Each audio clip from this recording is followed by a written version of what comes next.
Ayan guys, good morning. Ayan, so ito na yung ginatongan natin kahapon na nyog. So bali dalawang ano na siya. Pinaghiwalay ko na yung ito yung luto na dito. Ito naman yung medyo hilaw pa. Yan po.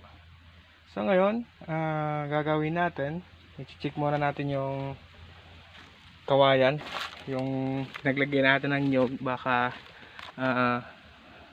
papalitan natin siya kung kasi baka kasi nasunog yung ilalim, hindi mahirap na, kaya titingnan muna natin kasi yung apoy kakapon malakas po siya.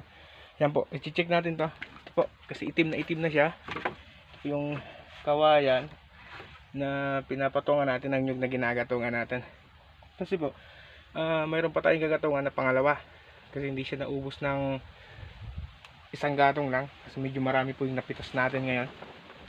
Yan po yung gagatungan natin, bibiyakin pa. Yung iba naman po na medyo hilaw pa, isasama na natin sa pangalawang gatong. So check po muna natin yung ano natin, yung kawayan. Yan, ito, yeah. Check natin. Okay,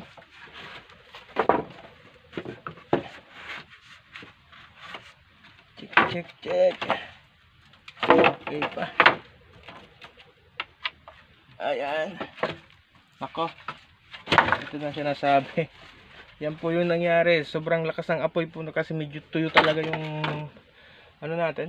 Yan, yung panggatong natin. Muntik na siyang masunog. Yan. Yan po yung muntik na siyang masunog. Ito po. Muntik na masunog yung ano natin, yung ginatungan natin kahapon. Yan po, magpapalit po tayo ng kawayan. Hindi na siya pwede. Papalitan natin yan. Check po natin yung iba. Naku, ito mas malala ang nangyari dito. Hanggang kaunting gatong na lang. Yan, uling na po yung ano niya, yung kawayan. Yan, titingnan natin yung iba. Okay pa. Yun, mayroon pa din. So, papalit tayo. Marami. Sobrang lakas ng apoy po kahapon.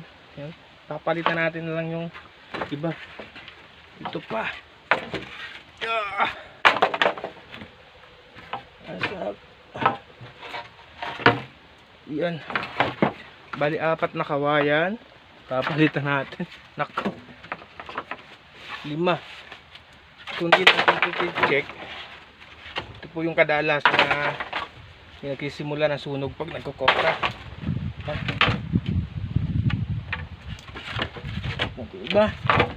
Mayroon pa. Ang hirap. Okay siguro. Ay. Yan po.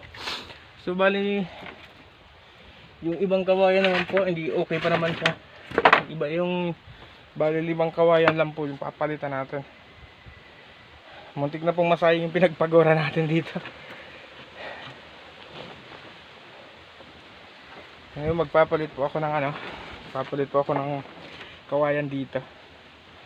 Kasi muntik na siyang masunog eh. Katapos natin magpalit, ito po yung sasalang na naman natin, pangalawang gatong niya. Tapos yun, habang nagagatong tayo nito, tatanggalin natin yung sa bao. Pero ang mauunang tinatanggal po namin dito sa bao, ito po munang medyo hilaw pa. Ito po yung medyo hilaw pa. Yan, medyo hilaw pa po siya. Yan, medyo hilaw. Yun naman po, tamang tama lang pagkakaluto niya. Parang yung nangyari lang po dito sa kawayan natin, sobrang lakas ng apoy, nangitim siya masyado, and muntik nang masunog yung kopra natin. Muntik na pong mawala yung pinagpagora natin dito. Buti na lang at hindi na namin masyadong ginatungan nung medyo tuyo na yung nyug sa ibabaw. Yun lang po kasi yun. Ang ano namin dito, kapag ito guys, pag medyo tumutuyo na sa ibabaw niya, medyo kinokontrol na namin yung apoy. Tamang tama yung ginawa namin kahapon kasi ito yung mga kawayan. Ayan, bali 5 kawayan.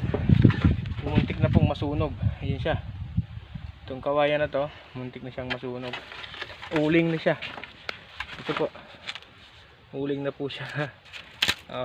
uling na. So mga kaunti pa, masusunog na yan. Kaya gawin po natin, papalitan na lang po natin ng kawayan yan. So okay guys, so dito na lang muna yung video natin ulit. So magpapalit muna ako ng kawayan para makapagkamara mo naman tayo. Siguro ang gagawin nito, kasi ako lang na naman mag-isa dito kasi wala naman yung pinsan ko. Gawin natin dito, bibiyak muna, kamada, saka bukas uli natin gagatungan ng pangalawang gatong. So may pangatlong panggatong po yan. Yung pangatlo po yung mga hilaw na, yung pangatlong gatong, yung paluto na sila, yung wala na silang bao. Yun ang pong gagawin natin sa susunod. Kaya po, so hanggang dito na lang po muna yung video natin, okay ba? So i-stop ko na po muna kasi magpapalit po ako ng kawayan dito. Wala pong maghahawak ng cellphone natin para po mag video. Kaya po i-stop ko na lang muna siya, okay ba?